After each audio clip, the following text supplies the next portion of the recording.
বন্ধুরা, আমার নাম মৌসুমী। আমি একজন অবিবাহিত মেয়ে।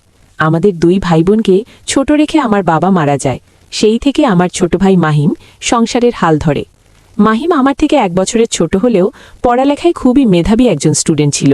কিন্তু বাবার এই অকাল মৃত্যুতে সংসার নামক বোঝাটা তার ঘাড়েই এসে পড়ে। ওকে দেখতে শুনতে খুবই সুদর্শন, স্মার্ট একটা ছেলে। আমাদের সম্পর্কটা ভাই বোনের হলেও দুজনের মধ্যে একটা বন্ধুত্বপূর্ণ সম্পর্ক ছিল।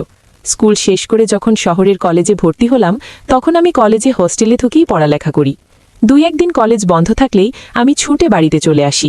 আবার যখন ছুটি শেষ করে কলেজে যাওয়ার সময় হয়, তখন মাহিমকে বাড়িতে রেখে একদমই যেতে ইচ্ছে করত না। ছোটবেলায় আমি আর মাহিম পালানো টুকটুক খেলতে গিয়ে আমার মায়ের হাতে প্রচণ্ড মাইর খেয়েছিলাম। অনেক জেলায় এই খেলাটাকে চোর পুলিশ খেলাও বলে থাকে। বন্ধুরা, তোমরা এবার নিশ্চয়ই বুঝতে পেরেছ কী কারণে আমার মা আমাদের 2 ভাই বোনকে পেটাইছিল। যাই হোক বন্ধুরা, এবার আমি মূল গল্পে ফিরে আসি। সেদিন মা আমাকে ফোন দিয়ে বলল, মৌসুমী, তুমি কি আজকে বাড়িতে আসতে পারবে? আমি মাকে বললাম, আমি আগামীকালকে বাড়িতে আসতে পারবো মা। মা তখন বলল, আমি তোমাকে বাড়িতে রেখে তোমার মেজমামার বাড়িতে যাব, তোমার জরুরিভাবে যেতে বলেছে। এদিকে আমি বাড়ি থেকে চলে গেলে মাহিমকে না খেয়ে কাজে যেতে হবে। তারপর মায়ের কথা শুনে বললাম, ঠিক আছে মা, আমি কালকে সকাল সকাল বাড়িতে চলে আসব। তারপর পরের দিন খুব ভোরবেলা ঘুম থেকে উঠেই আমি রেডি হয়ে বেশি সময় নষ্ট না করে আমার বাড়ির উদ্দেশ্যে রওনা হলাম। তারপর রিকশায় করে এসে আমাদের গ্রামের বাজারের উপর নামতেই দেখি মাহিম আমাকে এগিয়ে নেওয়ার জন্যে বাইক নিয়ে দাঁড়িয়ে রয়েছে। আমাকে দেখে মাহিম প্রচণ্ড খুশি হয়েছিল। এত খুশি এর আগে কখনোই মাহিমকে দেখিনি। এই বাইকটা আমার বাবার খুবই শখের ছিল, যার কারণে সে মারা যাওয়ার পরেও আর বিক্রি করা হয়নি। তারপর ভাঙা রাস্তায় মাহিম মাঝে মধ্যে এমনভাবে ব্রেক মারছিল, আমি কেনভাবে শক্ত হয়ে পেছনে বসে থাকতে পারছিলাম না। মাঝে মধ্যে মাহিমের পিঠের সাথে একদম ওই রকমভাবে গুঁতা খাচ্ছিলাম। কিন্তু আমি একটা বিষয় লক্ষ্য করছিলাম, মাহিম যখনই বাইকে ব্রেক মারছিল, ঠিক সেই মুহূর্তে মাহিম তার পিঠটা শক্ত করে পেছনের দিকে ঝুঁকে আসছিল। আমিও আর আমার পেছনের দিকে সরে বসার জায়গা পাচ্ছিলাম না, যার কারণে মাহিমের পিঠের সাথে আমার বারবার। সেই বাজার থেকে বাড়ি অবধি আসা পর্যন্ত মাহিম আমার সাথে একটি কথাও বলল না, একদম গোমরা মুখ করে বাইক চালাচ্ছিল। হঠাৎ আমার সাথে কথা না বলার কারণ খুঁজে পেলাম না। আমি আবার একটু বদমেজাজে, কেউ আমার সাথে অকারণে কথা না বললে আমিও তার সাথে সেধে কথা বলি না। কিন্তু মাহিম আমার সাথে কথা না বলার জন্য আমার খুবই খারাপ লাগছিল। আমি কি এমন করেছি যার কারণে সে আমার সাথে কথা বলছে না? তারপর বাইক থেকে নেমে সোজা মায়ের রুমের মধ্যে ঢুকে দেখলাম মা খাটের উপর শুয়ে আছে। তারপর টেবিলের উপর ব্যাগটা রেখে মায়ের পাশে গিয়ে বসলাম। কপালে হাত দিতেই বুঝতে পারলাম মাথাটা হালকা একটু গরম। তারপর মা আমাকে বলল, গায়ের পোশাক চেঞ্জ করে একটু রেস্ট নে। আমি মাকে বললাম, আমাকে রেস্ট নিতে হবে না। তারপর মা, মাহিম তোমাকে এগিয়ে আনতে গেছিল না? আমি বললাম, হ্যাঁ গেছিল তো। মা আবার আমাকে জিজ্ঞেস করল, ও কি বাড়িতে আসেনি? আমি বললাম, বাড়িতে এসে আবার কোথায় যেন চলে গেল। এবার মা বলল, ছেলেটা তোর ওপর একটু অভিমান করেছে। আমি মাকে বললাম, ওর আবার আমার ওপর কিসের অভিমান হয়েছে? মা তখন বলল, তোকে নাকি বেশ কিছুদিন ধরে ফোন করেছে আমাদের বাড়িতে আসার জন্য, তুই আসতে চেয়েও আসিসনি। এই কারণে তোর ওপরে প্রচণ্ডভাবে অভিমান করেছে। তোকে খুবই ভালোবাসে তো, এই কারণে অভিমানটাও অনেক বেশি। মায়ের কথাতে আমি এখন বুঝতে পারলাম সেই বাজার থেকে বাড়ি অবধি আসা পর্যন্ত আমার সাথে কথা না বলে চুপচাপ থাকার মূল কারণটা কি। তারপর প্রায় 3 থেকে 4 বার কল করলাম, কিন্তু মাহিম আমার ফোন রেসপন্স করল না। আমার মনের মধ্যেও অনেকটা রাগ হলো। তারপর মা মামাদের বাড়িতে যাওয়ার জন্য বের হয়ে গেল। আমিও মাকে অটোতে উঠিয়ে দেওয়ার জন্য তার পিছ গেলাম।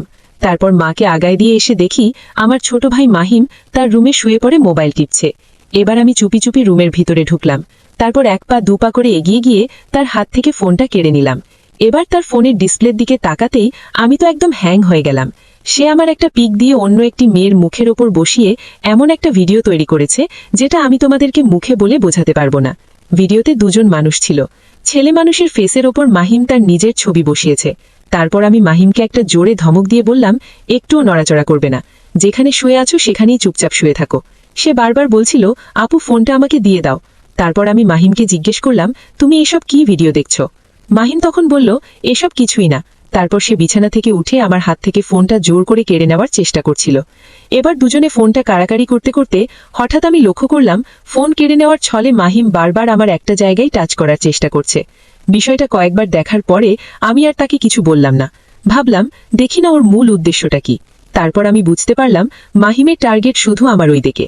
তখন আর বেশি জোরাজুরি না করে ফোনটা মাহিমকে দিয়ে দিলাম, কারণ আমি চাচ্ছিলাম বিষয়টা কোনোভাবেই যেন আমার মা বুঝতে না পারে। এবার রাতের খাওয়া দাওয়া শেষ করতেই মা আমাকে ফোন করে বলল, তুমি আমার রুমে ঘুমিও, আর রাতের খাওয়া দাওয়া শেষ হলে মাহিমকে এক গ্লাস দুধ গরম করে দিও, মাহিম খেয়ে ঘুমিয়ে পড়বে। আমি বললাম, ঠিক আছে মা, আমি কিছু করে দিব, তুমি টেনশন নিও না। তারপর খাওয়া দাওয়া শেষ করে মাহিম ঘুমাতে চলে গেল। আমি মায়ের বিছানায় শুয়ে পড়লাম। বন্ধুরা, তোমাদের সাথে আমি একটা বিষয় শেয়ার করতে চাই। তোমরা যারা কলেজের কোনো হোস্টেলে বা মেসে থেকে পড়াশোনা করেছো, তারা নিশ্চয়ই জানো 10 বাবার 10 সন্তান একসাথে থাকলে কত রকমের ইয়ার্কি ফাজলামো শুরু হয়। শুধু তাই নয়, নতুন নতুন অনেক কিছু সম্পর্কে অভিজ্ঞতা হয়ে যায়।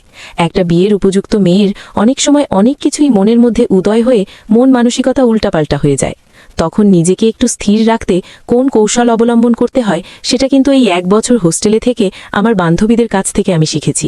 বন্ধুরা, তোমাদেরকে আমি আমার কলেজ হোস্টেলে থাকা অবস্থায় ঘটে যাওয়া ছোট্ট একটা ঘটনা বলি। কলেজ হোস্টেলের এক রুমের মধ্যে 3 বান্ধবী থাকি। রাত্রে পড়ালেখা শেষ করে আমরা সবাই শুয়ে পড়েছি। হঠাৎ কারো মুখের শব্দে আমার ঘুম ভেঙে গেল। আমি আস্তে করে উঠে লাইটটা জ্বালিয়ে দিলাম। তারপর দেখলাম আমার বান্ধবী তানিয়া বিছানার ওপর বসে নিজেকে শান্ত করার জন্য একটা পদ্ধতি অবলম্বন করছে। এমন অবস্থায় আমাকে দেখে সে একদম থমকে গেল। আমি ওর চোখের দিকে তাকিয়ে কোনো কথা বলতে পারছিলাম না।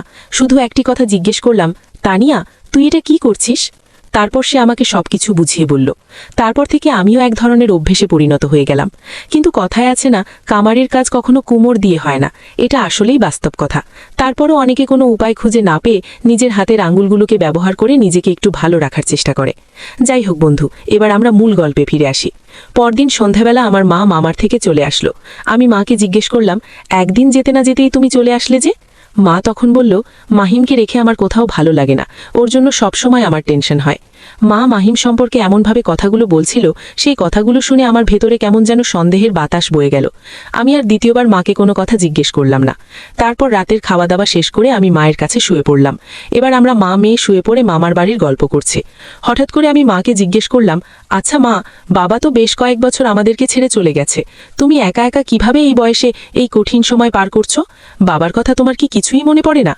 মা তখন বলল, এমন কোনো মুহূর্ত নেই যে তোর বাবার কথা আমার মনে পড়ল না, বিশেষ করে রাত্রে আরও বেশি মনে পড়ে। আমি তখন মাকে জিজ্ঞেস করলাম, তাহলে সেই মুহূর্তে তুমি কি করো? মা তখন আমাকে বলল, কাছে থাকলে অনেক উপায় বের করা যায়। এ এক অন্যরকম অনুভূতি, যেটা তুমি বুঝতে পারবে না। মায়ের সাথে গল্প করছি প্রায় 1 ঘন্টা হয়ে গেছে। হঠাৎ করে আমার মাহিমের কথা মনে পড়ে গেল। বারবার মনে হচ্ছিল উঠে গিয়ে দেখে আসি তো ছেলেটা এই মুহূর্তে কি করছে। তারপর আমি বিছানা থেকে উঠে পড়লাম। মা আমাকে জিজ্ঞেস করলো, কি হলো? আমি মাকে বললাম, আমি একটু ওয়াশরুমে যাব। তারপর দরজা খুলে সোজা বের হয়ে মাহিমের রুমের দরজার সামনে গিয়ে দাঁড়ালাম। দেখলাম ওর রুমের দরজাটা খোলা রয়েছে। ভাবছিলাম ছেলেটা এত রাত্রি গেল কোথায়। তারপর ফিরে রুমের দিকে আসতেই দেখতে পেলাম আমরা যে রুমে শুয়ে থাকি, মাহিম সেই রুমের জানালার গ্রিলের সামনে থেকে পর্দাটা সরিয়ে ধরে রেখেছে আর বাম হাত দিয়ে বিশেষ একটা কাজে ব্যস্ত হয়ে পড়েছে। আমি ওকে না দেখার ভান করে ফাঁকে সরে গেলাম। তারপর ভাবছিলাম, রুমের ভিতরে আমরা মা আর মেয়ে শুয়ে আছি, আর 2টা মেয়ে মানুষ একই রুমের মধ্যে একসাথে শুইলে তাদের গায়ের পোশাক আশাক কেমন থাকতে পারে, এই বিষয়টি নিশ্চয়ই তোমাদের জানা আছে। আমরা দুজন ঠিক সেই রকম পরিস্থিতিতে শুয়েছিলাম। তাহলে মাহিম এখানে জানালা ধরে দাঁড়িয়ে এসব কি করছে? আর ও যে কাজে ব্যস্ত হয়ে পড়েছে, তাহলে তো এই মুহূর্তে ওকে বিরক্ত করা যাবে না। তারপর আমি মাহিমের কাছে না গিয়ে সোজা রুমের ভিতরে গিয়ে মায়ের কাছে শুয়ে পড়লাম। আমি কোনোভাবেই মাহিমকে বুঝতে দিলাম না যে সে জানালার গ্রিল ধরে দাঁড়িয়ে আছে, আর সেটা আমি টের পেয়েছি। কিন্তু আমার কাছে বিষয়টা কেমন যেন অস্বস্তি বোধ লাগছিল, কারণ ওই মুহূর্তে আমার মা এবং আমার ড্রেস আপটাও এলোমেলো রয়েছে। বন্ধুরা, নিশ্চয়ই তোমাদেরকে এত ভেঙে বোঝাতে হবে না, এমনিতেই তোমরা বুঝতে পেরেছ। তারপর মাহিমকে নিয়ে একটা ভাবনা আমার মাথায় এলো। আমি ভাবতে লাগলাম, আমি না হয় ওর বোন, কিন্তু রুমে তো ওর মাও রয়েছে। সবকিছু মিলিয়ে বিষয়টা আমাকে একটু ভাবিয়ে তুলল। যাই হোক বন্ধুরা, এসব কিছু ভাবতে ভাবতে কখন ঘুমিয়ে গেছি আমি একটুও টের পাইনি। পরের দিন দুপুরবেলা আমি গোসল দিয়ে মাহিমের রুমের সামনে সোজাসুজি বারান্দার উপরে ভেজা কাপড়গুলো নেড়ে দিয়েছি। তারপর সন্ধ্যার একটু আগ দিয়ে সেই কাপড়গুলো উঠাতে গেলাম। গিয়ে দেখি আমার সবচেয়ে ছোট পোশাক অর্থাৎ ব্রাটা সেখানে নেই। কোনোভাবেই খুঁজে পাচ্ছিলাম না। আমি মাকে জিজ্ঞেস করলাম। মা তখন আমাকে বলল, মাহিমের রুমে গিয়ে একটু দেখ, হয়তো ওর কাপড় চোপড়ের সাথে রুমে নিয়ে গেছে। এবার আমি মায়ের কথা মতো মাহিমের রুমে ঢুকে সব জায়গায় অনেক খোঁজাখুঁজি করে দেখলাম, কোথাও আমার সেই পোশাকটা পেলাম না। তারপর ভাবলাম হয়তো বাতাসে কোথাও পড়ে গিয়েছে, যার কারণে আমি খুঁজে পাচ্ছি না।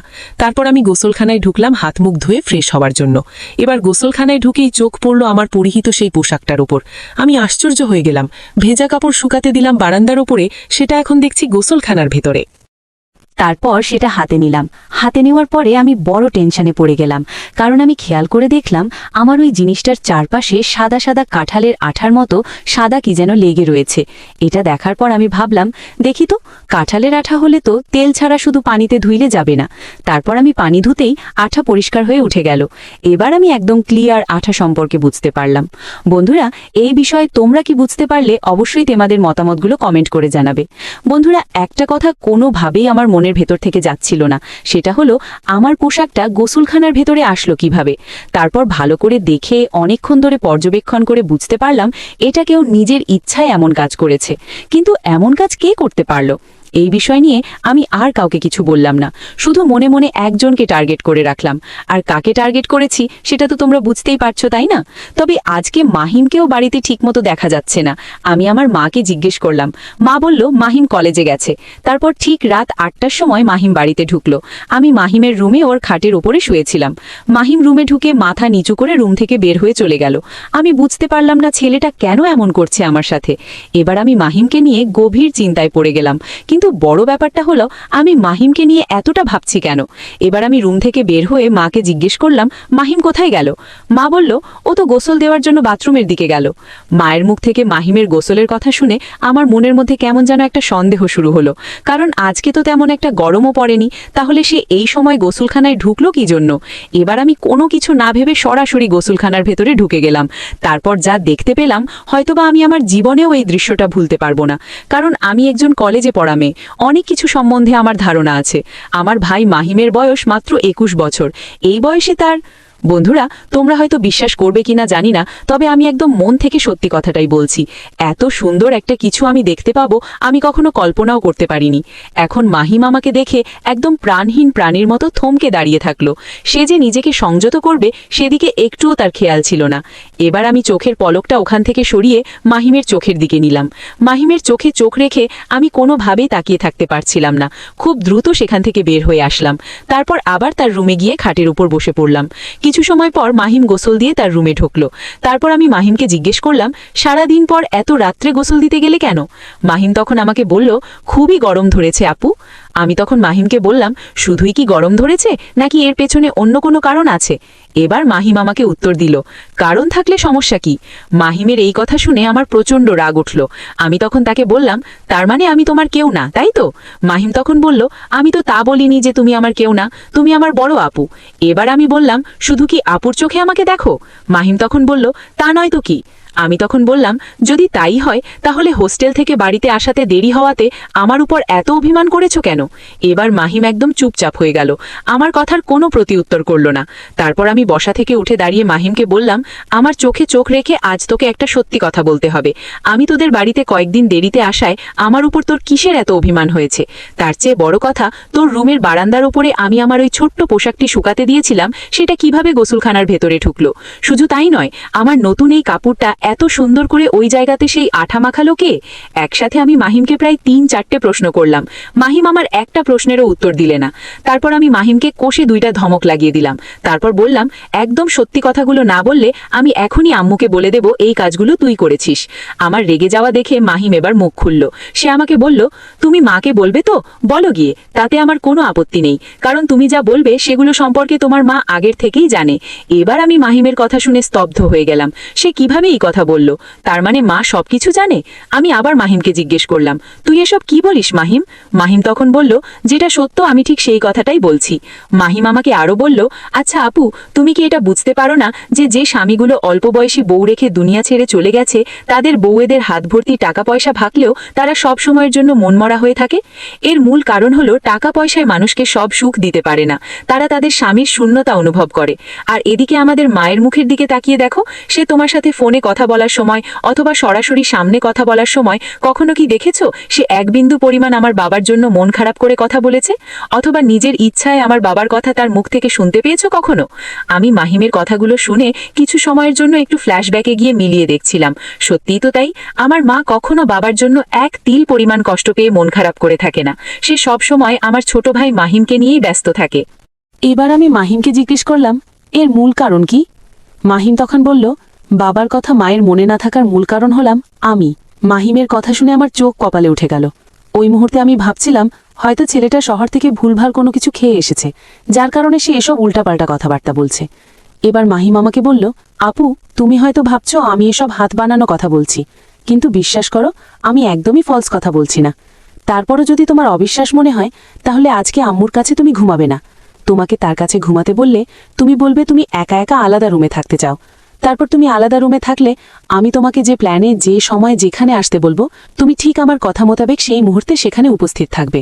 তাহলে তোমার এই ভ্রান্ত ধারণাগুলো একদম ক্লিয়ার হয়ে যাবে। মাহিম আমাকে আরও বলল, আচ্ছা আপু, আমার কথা যদি সত্যি হয় তাহলে তুমি আমাকে কি দেবে? বন্ধুরা, আমি বুঝতে পারলাম মাহিম আমাকে কথার মাইর পেঁচে আটকাচ্ছে। তারপর মাহিমের কথার উত্তরে আমি তাকে বললাম, তোমার এই কথা যদি সত্যি হয়ে থাকে তাহলে তুমি আমার কাছে যা চাইবে আমি তোমাকে তাই দেব। মাহিম তখন বলল, পরে কিন্তু আবার তোমার কথা উল্টাতে পারবে না। বন্ধুরা, আমি তো জানি মাহিম আমার কাছে কি চাইতে পারে, আর মাহিম হয়তো এটাও জানে না যে তাকে আমি সর্বশ্রেষ্ঠ পুরস্কার দেওয়ার জন্য প্রস্তুত, শুধু ভাই বলে মুখে বলতে পারছিলাম না। তারপরও সে মায়ের সম্পর্কে যে কথাগুলো বলল, সেই কথাটা যদি বাস্তবায়ন করতে পারে তাহলে তো আমার ক্ষেত্রে কোনো বাধাই থাকবে না। আমাকে চুপ থাকা দেখে মাহিম বলল, কি ব্যাপার আপু, ভয় পেয়ে গেলে নাকি? একদম চুপচাপ দেখছি। আমি মাহিমকে বললাম, আমি একদম ভয় পাইনি। আগে তুই তোর কাজগুলো সম্পন্ন করে দেখা, তারপরে দেখবি আমার থেকে যা পেয়েছিস এত বড় পুরস্কার আর কখনোই কোনো জায়গা থেকে তোর কপালে জোটেনি।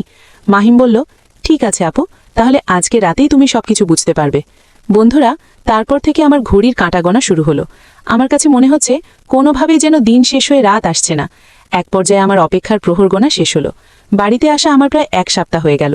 বন্ধুরা, এবার খাওয়া দাওয়া শেষ করে মা আমাকে বলল, বিছানাটা ঠিক করে শুয়ে পড়, আমি একটু মাহিমের রুম থেকে আসছি। বেশ কয়েকটা দিন হলো ছেলেটার যত্ন নিতে পারিনি। ওর বিছানাপত্র ঠিকঠাক করে দিয়ে আমি তোর কাছে এসে শুয়ে পড়ছি। আমার কাছে কেমন যেন মাহিমের কথাটাই সত্যি মনে হচ্ছিল।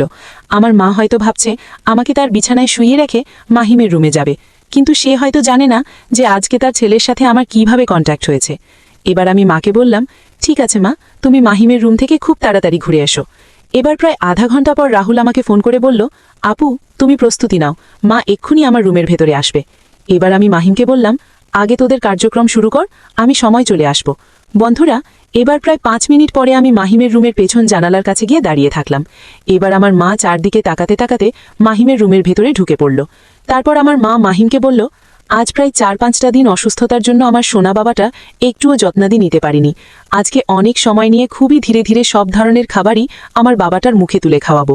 এবার মাহিম বলল, আমার জন্য তোমাকে এত পেরেশানি নিতে হবে না, তুমি শুধু আমার মুখের সামনে খাবারটা ধরে রাখবে, আমি নিজে নিজেই খেয়ে নেব। বন্ধুরা, তারপর যা দেখলাম, এই দৃশ্যটা দেখার পরে আমি কোনো মতে জানালার আড়ালে দাঁড়িয়ে থাকতে পারছিলাম না। আমারও খুব ইচ্ছে করছিল ওই মুহূর্তে মাহিমকে খাওয়ানোর কাজে সামিল হই, কিন্তু একসাথে দুজনের খাবার তো সে খেতে পারবে না।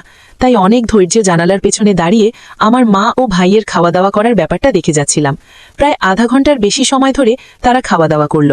তারপর আমার মা আস্তে করে মাহিমের রুম থেকে বের হয়ে চলে গেল, যেন কেউ বুঝতে না পারে। এবার মাহিম আমার কাছে ছুটে এসে বলল, আপু, এখন তুমি আমার সাথে এসো। আমিও নির্দ্বিধায় মাহিমের সাথে চলে গেলাম। তারপর দুজন খাটের ওপর বসলাম। এবার মাহিম আমাকে বলল, এবার তোমার পালা, তোমার জন্য মায়ের কাছ থেকে খাবার একটু কম খেয়েছি, বাকিটুকু তুমি খাওয়াইয়ে আমার ক্ষুধা নিবারণ করবে। আমি মাহিমের কথা শুনে একদম আশ্চর্য হয়ে গেলাম। মাহিমের বয়স মাত্র 21 বছর, এই বয়সে তার পেটে এত পরিমাণের ক্ষুধা? পরে একটা কথা মনে পড়ল। একদিন আমার নানির মুখে শুনেছিলাম 18 থেকে 36 বছরের মধ্যেই নাকি মানুষ বেশি খেয়ে থাকে। নানি বলতো তোর নানাও ওই বয়সে সেই রকম খাবার খেয়েছে।